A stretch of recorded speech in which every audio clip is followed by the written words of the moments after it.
Bonsoir à toutes et à tous et merci d'être au rendez-vous de ce 20h. Voici les titres. Pour permettre au cinéma sénégalais d'être plus compétitif, le FOPICA sera porté à 2 milliards de francs CFA.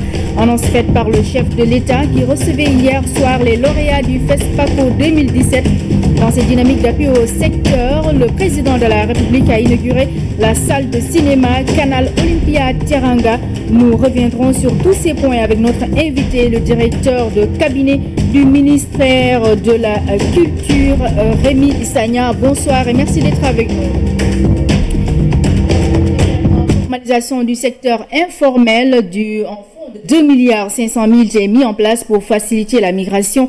C'est l'objet donc de la rubrique économie. Dans la série Quinzaine de la femme, nous irons à la rencontre des femmes de Karni dans le Djolof. Grâce aux laiteries implantées dans leur localité, elles gagnent en autonomie. Mesdames et messieurs, bienvenue dans ce journal. Le président de la République a rencontré aujourd'hui au Grand Théâtre National les Badjenougor, une rencontre nationale de plaidoyer pour un renforcement des capacités de ces 20 femmes. L'objectif est de réduire la mortalité maternelle, néonatale et infanto-juvénile.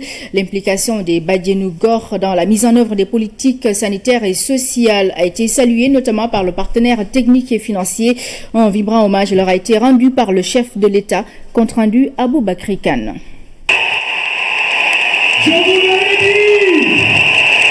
Une mobilisation nationale autour d'une cause noble, le plaidoyer pour un renforcement des capacités d'intervention des Badjenougor. De vaillantes femmes de développement dont l'attachement au bien-être du couple mère-enfant n'est plus à démontrer.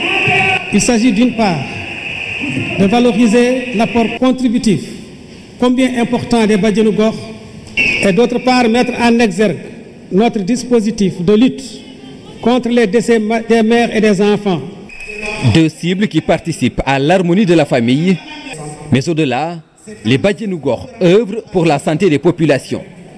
Dans leurs actions quotidiennes, elles suscitent d'importants changements favorables à la santé des mères, nouveau-nés, enfants ou adolescents. Nous nous engageons toujours à consentir des sacrifices nécessaires au profit d'efforts non comptés pour relever tous les défis sur la voie vers l'émergence. Ces Amazones de terrain, je veux parler des Badjenougor, participent depuis des années à la simulation de la demande des soins en santé de reproduction. Les Badjenougor sont un maillon essentiel de l'approche communautaire pour rapprocher les services de santé des femmes les plus vulnérables, surtout dans les zones les plus reculées. Elles savent ce qui se passe dans les foyers et les communautés. Elles sont les mieux placées pour aider à identifier les femmes porteuses de fistules qui vivent recluses afin qu'elles puissent bénéficier de traitements, unique solution pour ces femmes de retrouver leur dignité. Un engagement patriotique salué par les partenaires techniques et financiers. L'hommage rendu à ces modèles de solidarité, de disponibilité et de courage a été élargi aux sages-femmes pour leur adhésion à la politique de santé du chef de l'État et pour leur engagement total renouvelé. Excellence, soyez assurés qu'il est pour nous un devoir moral, une obligation d'être toujours au service des populations, surtout celles vivant dans les zones les plus défavorisées, avec tous les acteurs de la santé, particulièrement nos vaillantes Badjenougor. La réduction de la mortalité maternelle, néonatale et infanto-juvénile est pour le chef de l'État un objectif majeur. Une option qui s'inscrit dans son ambition de renforcer le capital humain, notamment les matrones et Badjenougor. Porteuse de vertus cardinales de notre nation, vous perpétuez dans vos communautés respectives le rôle essentiel et déterminant de la Badjene. La Badjene qui est la tante paternelle. Vous déterminez ce rôle, vous l'exercez avec patience, avec compétence et bienséance. Il est primordial pour le chef de l'État d'assurer l'accès à des services de qualité, surtout dans les zones les plus reculées. Le renforcement du programme communautaire Badjenougor symbolise l'accompagnement bénévole et généreux en faveur de la famille. Investi de la confiance du quartier ou du village et bien formé, l'Abba Dianougor encadre, oriente et conseille la femme dans la gestion de sa grossesse et plus tard dans la prise en charge de son enfant en veillant à ses vaccinations, ses pesées, sa nutrition jusqu'à l'âge de 5 ans. Une expérience fondée sur un sacerdoce, les résultats probants justifient le prix du champion de la santé, de la reproduction et de la survie de l'enfant décerné au président Macky Sall. En reconnaissance de son soutien à l'amélioration de leurs conditions, les Badianougor ont aussi remis au chef de l'État un cadeau symbolique. Et puis le parc sénégalais d'équipement en ambulance s'est élargi ce matin en marge de la rencontre nationale avec les Badianougor. Le chef de l'État a réceptionné 162 ambulances médicalisées. Il s'agit de promouvoir davantage l'accès à des soins de qualité, surtout dans les zones les plus reculées du pays. L'ophtalmologie, la chirurgie, l'odontologie ou la radiologie, plusieurs spécialités sont dotées d'un matériel de dernière génération. Nous retrouvons Aboubakri Kane. 172 ambulances médicalisées réceptionnées ce jour, ce qui porte la dotation à 370 ambulances de 2012 à 2017, contre seulement 57 de 2007 à 2012. De 2012 à 2016, 165 ambulances acquises dans le cadre du budget de l'État. Mais en 2017, nous avons acquis 162 ambulances que nous présentons aujourd'hui. Donc, ce qui nous fait un total de 370 ambulances de 2012 à 2017 aujourd'hui. Ces ambulances sont destinées à toutes les régions du Sénégal, notamment le monde rural. Même les zones insulaires sont prises en compte. Monsieur le Président de la République, aussi un autre facteur. Nous avons tenu compte des îles, telles que l'île de Gorée ou Diofior. Aujourd'hui, donc, quand les ambulances sont stationnées auprès des quais et quand la vedette arrive, on prend aussitôt l'ambulance pour l'amener dans les structures les plus proches. Et ça permet de gagner en carburant et en temps. Et déjà, des ambulances vedettes aussi, et pirogues. Oui, il y a des pirogues qui vont arriver au mois de juin, 7 pirogues médicalisées qui vont arriver au mois de juin 2017. Il s'agit d'ambulances médicalisées, ici une unité complète de chirurgie équipée de matériel de dernière génération. Dès qu'on rentre, on a une unité d'habillage, de stérilisation, tout est climatisé. On peut préparer le malade dans la salle, l'opérer, il y a l'anesthésie et la réanimation, un sas pour surveiller le malade, le descendre par le monte-charge et le mettre dans les tentes en hôpital de campagne. Maintenant, si ça nécessite de transférer ailleurs, les ambulances médicalisées sont là pour faire le transfert. Toute la chaîne, quoi. Toute la chaîne, ouais. L'amélioration de la couverture des soins oculaires est aussi un enjeu de taille.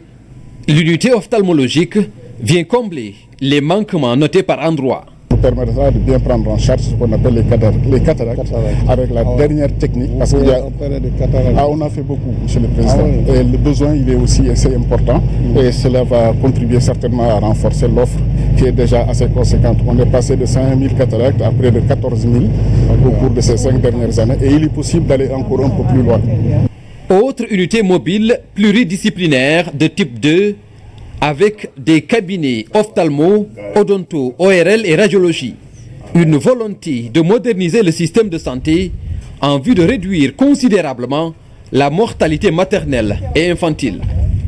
La création de laboratoires de simulation permet aussi l'apprentissage sur des mannequins de tous les gestes qui peuvent sauver la vie.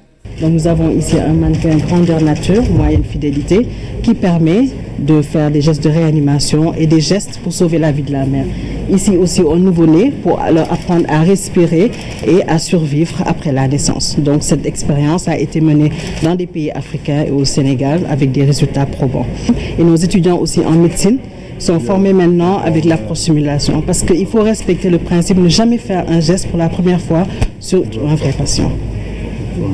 Ces équipements participent de l'amélioration continue de la santé et du bien-être de la femme et de l'enfant, une condition pour bâtir une nation forte et prospère et combattre les inégalités sociales.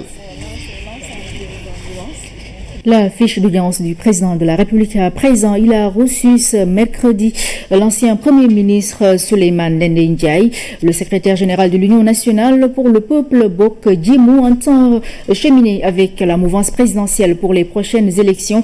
Il réitère son engagement à travailler dans l'intérêt du pays. Le voici à sa sortie d'audience au micro de Aboubakry Kane. Président, ça va très bien vous-même. Merci, alhamdoulilah. Merci. Mais moi aussi. J'ai eu le plaisir et l'honneur de rencontrer M.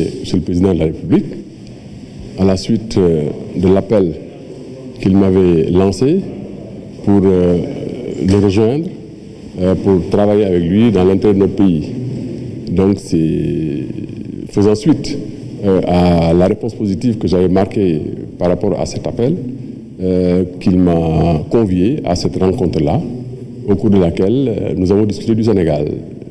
Il m'a exposé les programmes qu'il est en train de dérouler, visibles dès que vous pénétrez à l'intérieur du pays. Dans toutes les régions, il y a des réalisations qui sautent à l'œil nu, qui sont visibles. Et donc on a parlé de ça, on a parlé des prochaines élections aussi.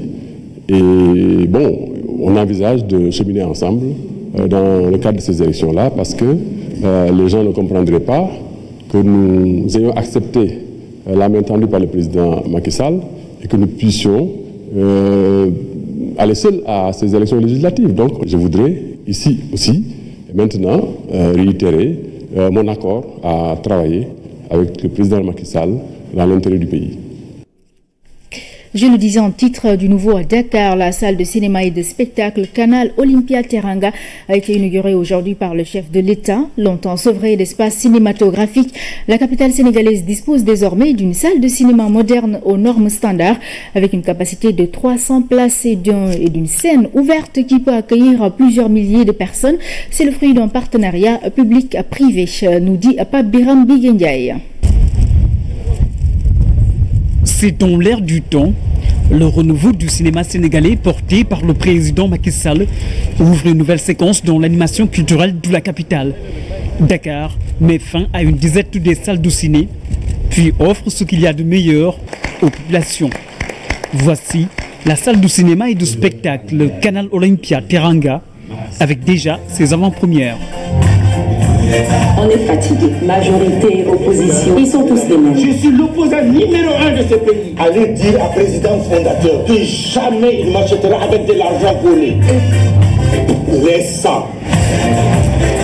On a un tout petit service à te demander. Quand tu vas gagner les élections, faut pas nous oublier,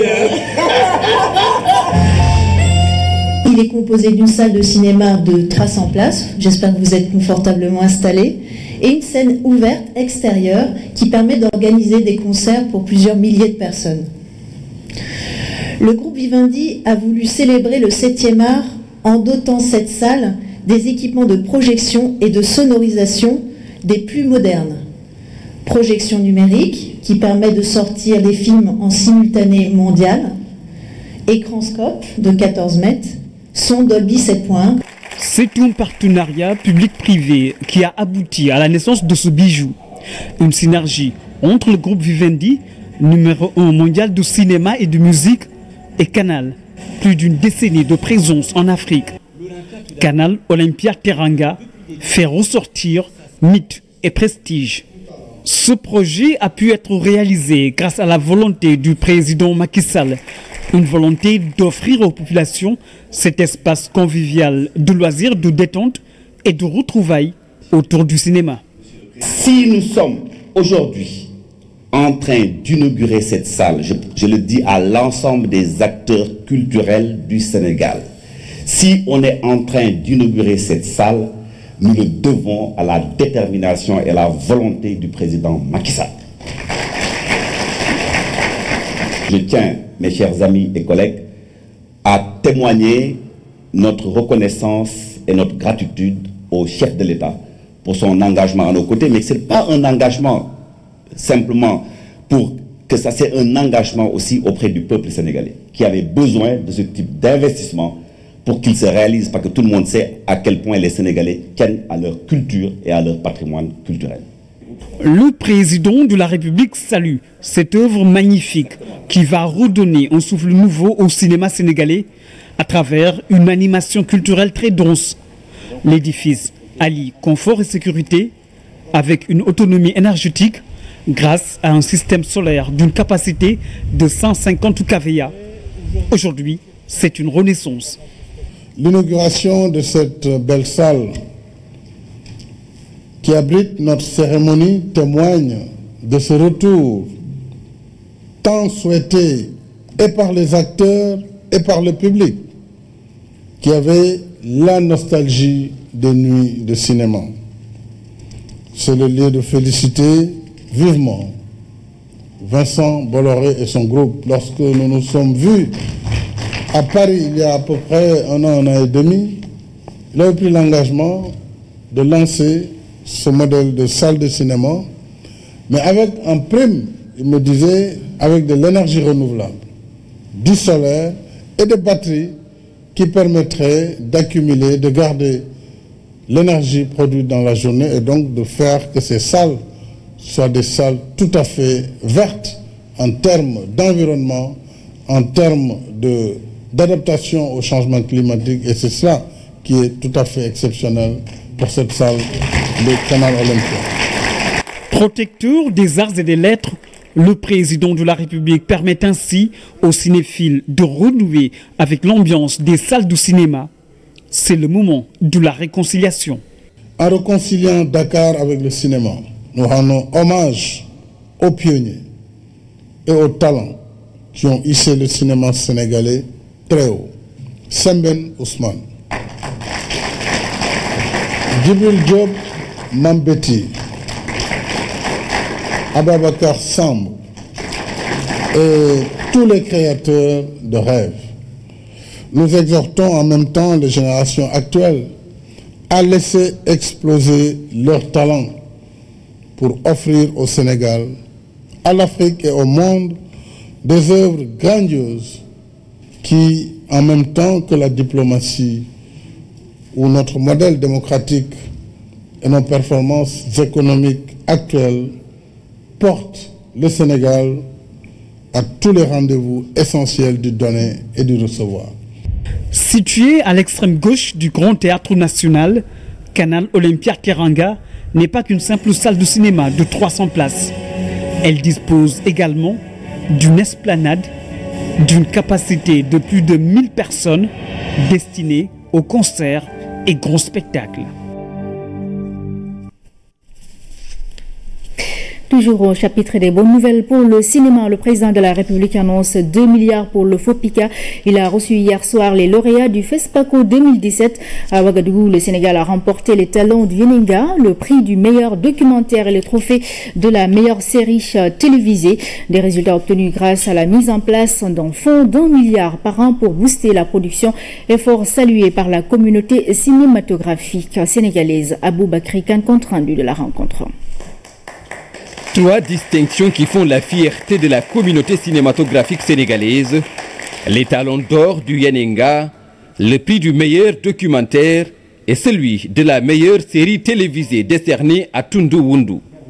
Des trophées d'Alain Gomis, Ousmane William Baye et Abdullah Hatouane, lauréats du dernier FESPACO. Vous nous aviez fait confiance en ouvrant ce fonds, le FOPICA, et vous voyez que les résultats sont venus. Je suis très fier de pouvoir, aujourd'hui, ce qui nous est apporté, c'est la possibilité d'une certaine indépendance dans notre production et dans nos rapports avec les coproducteurs, et surtout de pouvoir dire que, d'une certaine façon, l'investissement fait a rapporté. Tout ceci a été possible parce que le FOPICA a fonctionné. Et le FOPICA, c'est notre force, notre fierté, notre indépendance vis-à-vis de nos partenaires étrangers. Nous remercions de l'avoir créé et doté d'1 milliard. Avoir la reconnaissance de notre pays après notre participation au FESPACO, je pense que c'est réconfortant et encourageant. Ça nous encourage à travailler plus et mieux pour le Sénégal. Les membres du comité de pilotage de la participation sénégalaise au 25e FESPACO se sont félicités de l'appui de l'État à travers le FOPICA, le fonds de l'industrie cinématographique et audiovisuelle mis en place pour booster la production. Une discrimination positive devrait permettre la découverte de talents distingués. Je pense que le FOPICA pourrait allouer un petit pourcentage pour le renforcement de capacités des femmes dans la scénarisation, la production et la réalisation. Et qu'on nous permette, nous, productrices, parce que nous sommes une quinzaine de femmes réalisatrices et productrices scénaristes dans ce pays. Il y a des talents, il faut les réveiller. Les talents, souvent, ça dort. Et grâce à votre geste si généreux, la mise en place du FOPICA, vous avez réveillé des talents. Et ces talents vont continuer parce qu'il y a une émulation. Quelqu'un vient de dire ici, je ne savais pas que j'allais me mettre autour d'une table avec Monsieur le Président de la République. Le Sénégal est un pays de culture et cette audience consacre la reconnaissance des acteurs du 7e art. Des moments d'échange et d'exaltation du cinéma sénégalais. Le chef de l'État de réaffirmer son engagement à toujours soutenir et accompagner ces cinéastes pour l'exploitation, la distribution et la promotion de leurs films. Aujourd'hui, le moment est venu peut-être d'augmenter la mise, mais en essayant aussi de tenir compte des préoccupations qui ont été dites. D'une part, il faut, tout en distribuant, voir quand même les projets qui peuvent avoir la chance de compétir à un haut niveau et donc de faire des allocations plus importantes pour ces projets cinématographiques. D'autre part, nous pourrons faire une discrimination positive en faveur des cinéastes femmes dans le cadre de l'augmentation de l'assiette. Je vais effectivement, à partir de 2018, donc la loi de finances initiale 2018, porter le fonds à 2 milliards. Venue de la RDC, l'actrice principale de Félicité d'Alain Gomis a salué cet engagement. Forts de leur expérience, ces acteurs ont également émis des propositions pour renforcer les acquis et relever d'autres défis.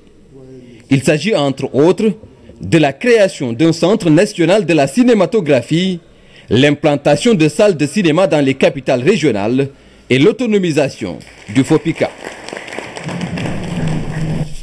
Alors, pour parler des retombées de cette audience que le chef de l'État a accordée aux acteurs du cinéma, nous avons le plaisir d'accueillir notre invité, le directeur de cabinet du ministre de la Culture et de la Communication.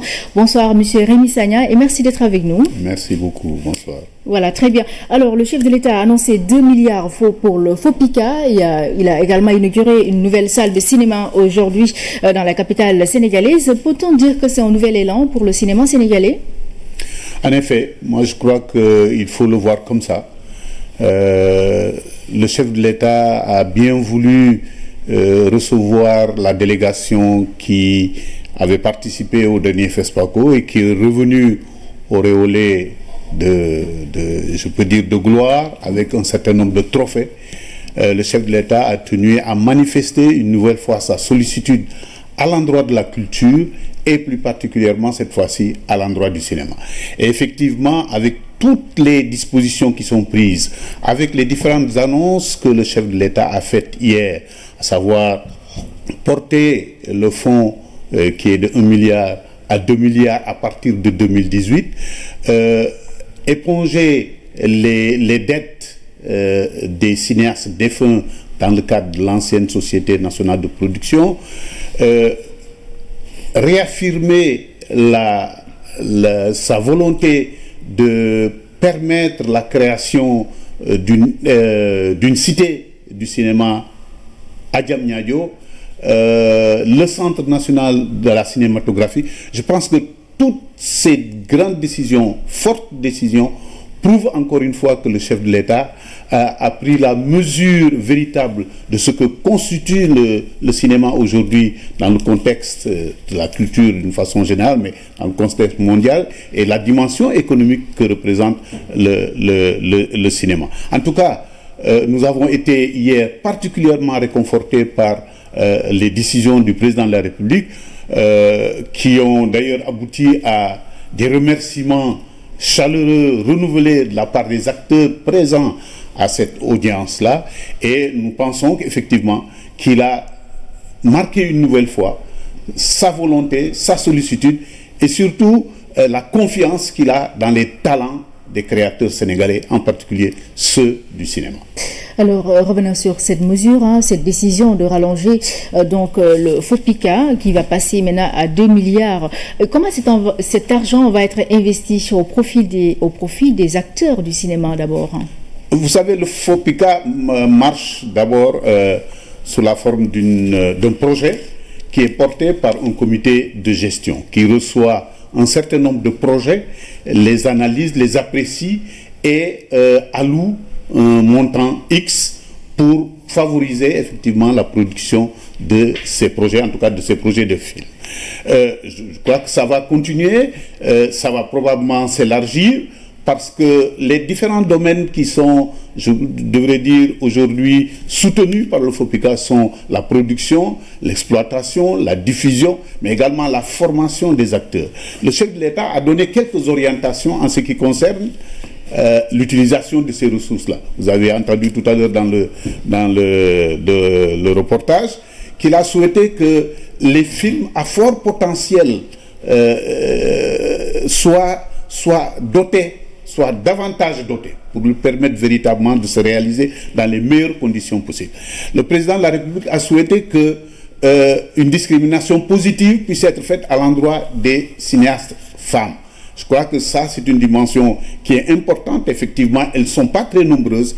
Il faut les prendre en considération. Elles produisent des films de qualité, mais elles souhaitent pouvoir être accompagnées dans l'acquisition de nouvelles connaissances.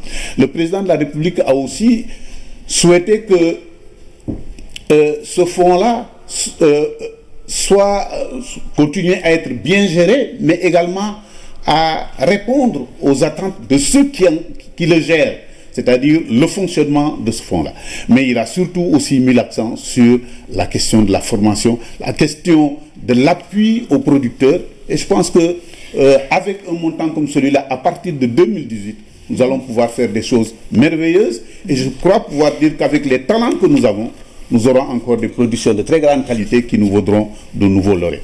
Voilà, donc les acteurs, tout comme le secteur, vont pouvoir bénéficier de ce fonds qui va être porté donc à 2 milliards de francs CFA, annonce faite hier par le chef de l'État. Merci donc à vous, Monsieur Sagna, d'avoir accepté notre invitation, mais nous restons avec vous pour toujours parler de cinéma, justement, pour prendre justement les échos du Festival international de documentaire. Les projections en plein air ont démarré hier dans les localités éloignées d'Agadir. La commune Tafraout a accueilli une unité de projection mobile du FIDADOC. Les populations de la commune ont salué la démarche inclusive. Envoyé spéciaux, Jérôme Gomis et Diana Badia. Cet après-midi, une unité de projection mobile du FIDADOC s'est déplacée dans la commune urbaine de Tafraout.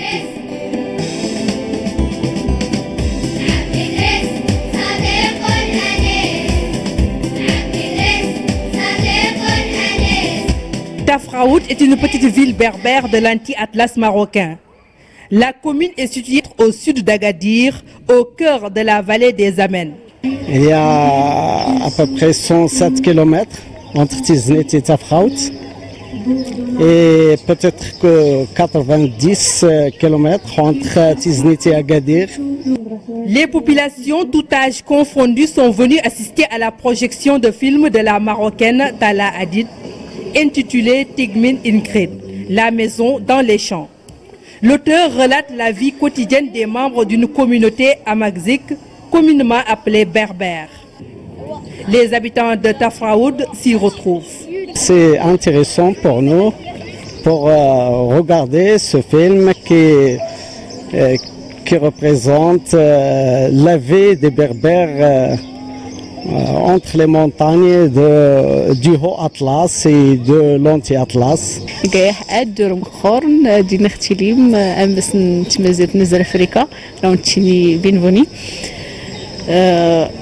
الفيلم يزري يفول كي بهرا يتسن بزاف اكدودني تفراوت راه تحتني تكليش قاطنين وحبابي يكون تفراوت اول مره كنحضر بحال هادشي وعجبني الحال بزاف.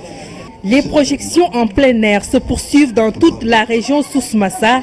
Les festivaliers se rendent chaque jour dans des localités différentes pour associer les plus éloignés au Festival international de films documentaires à Agadir.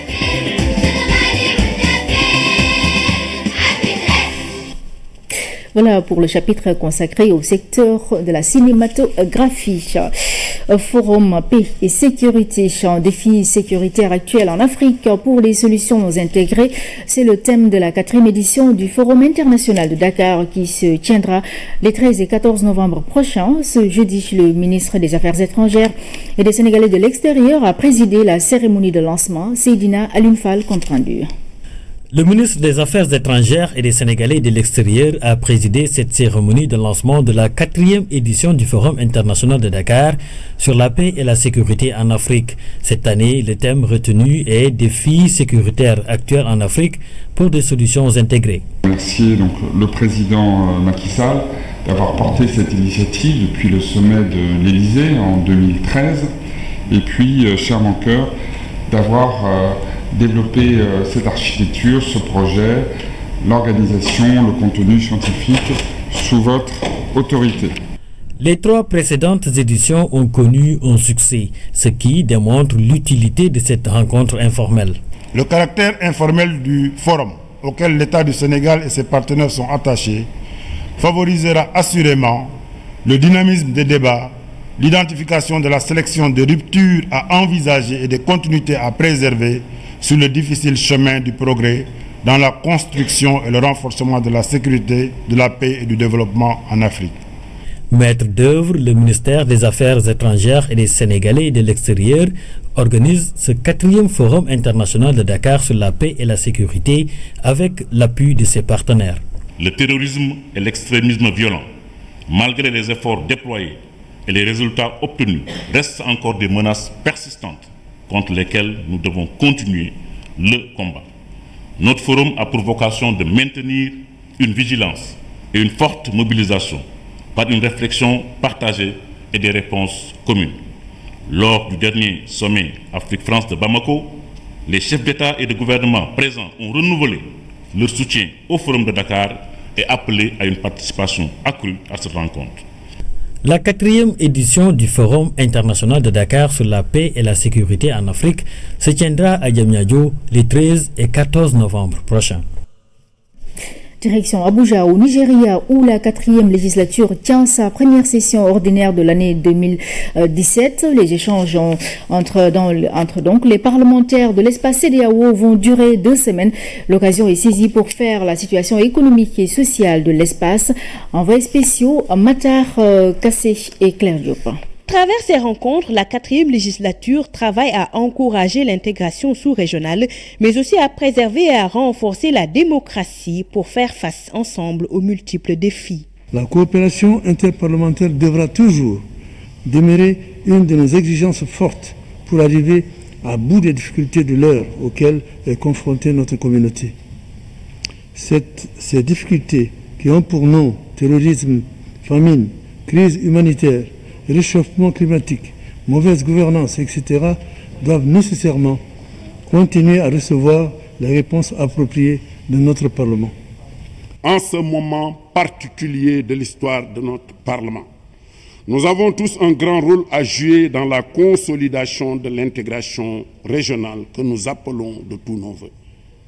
En dépit de la crise, la vie chère qui affecte durement nos économies, notre lobbying pour le paiement et le reversement des contributions du prélèvement communautaire commence à porter ses fruits. Les attaques terroristes perpétrées au Mali, au Burkina Faso, en Côte d'Ivoire, au Niger et au Nigeria ont été fermement condamnées. Ici à Abuja, l'engagement est pris de mettre en œuvre des politiques pour juguler l'insécurité. La République du Nigeria a toujours travaillé pour l'intégration économique et sociale de l'espace. Et le Parlement travaille dans ce sens et nous nous en félicitons. Les parlementaires ont adopté le projet du programme de travail des commissions permanentes mixtes et ad hoc. Le rapport de la session ordinaire de février 2017 du Parlement a aussi été adopté. En marge de la cérémonie d'ouverture de cette première session ordinaire de l'année 2017 du Parlement de la CEDEAO, le président de la Commission a offert un dîner aux parlementaires. Le président de l'Assemblée nationale du Cap-Vert, Jorge Mario Pedro de Santos, s'est prononcé sur l'enjeu de cette rencontre pour la Commission. Nous l'écoutons au micro de nos envoyés spéciaux. Nous sommes ici pour participer dans la session ordinaire du Parlement de la CEDEAO. C'est un moment important pour nous parce que c'est le moment où on a fait une réflexion sur l'intégration des différents pays, les 15 pays membres, au niveau de notre communauté. Et on a bien parlé parce que c'est nécessaire d'une intégration et d'une participation des citoyens au niveau de notre communauté et de notre organisation. J'étais ici, Monsieur le Président Cicelo m'a invité en tant que président de l'Assemblée nationale du Cap-Vert et nous sommes contents parce que était bien passé.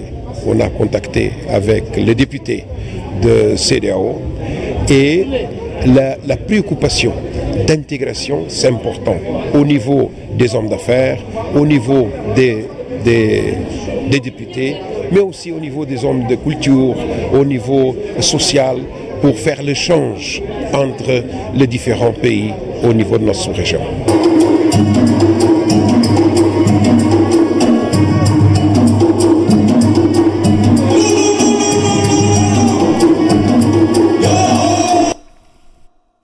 On n'en parle jamais assez. Le port de gilets de sauvetage permet d'éviter de nombreux cas de noyade.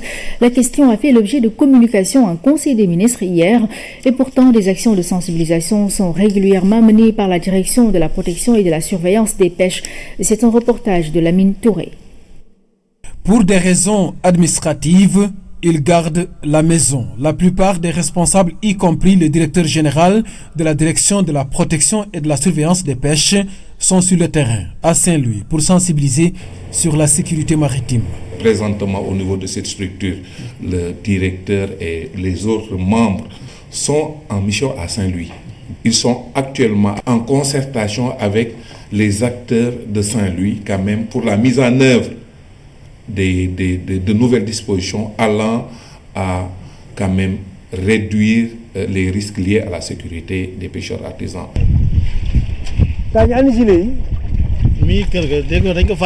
La question du port du gilet de sauvetage a refait surface et c'est en Conseil des ministres qu'on en parle encore. Et pourtant, depuis avril 2016, un important dispositif de prévention a été mis en branle. De 2016, date de lancement de cette campagne, en avril 2016 à nos jours, 23 000 gilets de sauvetage ont été distribués au niveau du Sénégal. Donc on avait acquis un lot de 20 000 gilets, mais il y avait déjà un stock de gilets au niveau de sécurité au niveau de la Direction de la protection et de la surveillance des pêches. Ensuite vient le contrôle dans cette dynamique conformément à l'arrêté portant Code de la pêche. Une action menée en synergie avec les acteurs directement concernés par la problématique du gilet de sauvetage. Sur le plan opérationnel, des contrôles sont menés aussi bien en mer qu'à terre au niveau des lieux de débarquement avec le dispositif qui fait un maillage sur l'ensemble du continent. Nous avons des services déconcentrés au niveau maritime et même au niveau continental je peux vous dire que jusqu'à Kédougou. Nous travaillons de concert avec les organisations de pêche pour quand même mener à bien ces actions allant dans le sens de sensibiliser et de contrôler les pêcheurs artisans. Avec 718 km de côte, le travail de contrôle reste difficile. Pour preuve, 76 personnes sont portées disparues depuis le début de 2017. Le non-respect du gilet de sauvetage en est pour beaucoup, s'y ajoute le facteur des changements climatiques. Voilà pour le reportage du jour. Et puis dans le cadre du programme de modernisation des villes Promoville, le ministre des Infrastructures, des Transports terrestres et du désenclavement a effectué une visite de terrain à Kaolack et à Diourbel sur les chantiers du Promoville. Mansour Eliman Kane est revenu sur les enjeux et le processus d'exécution du programme.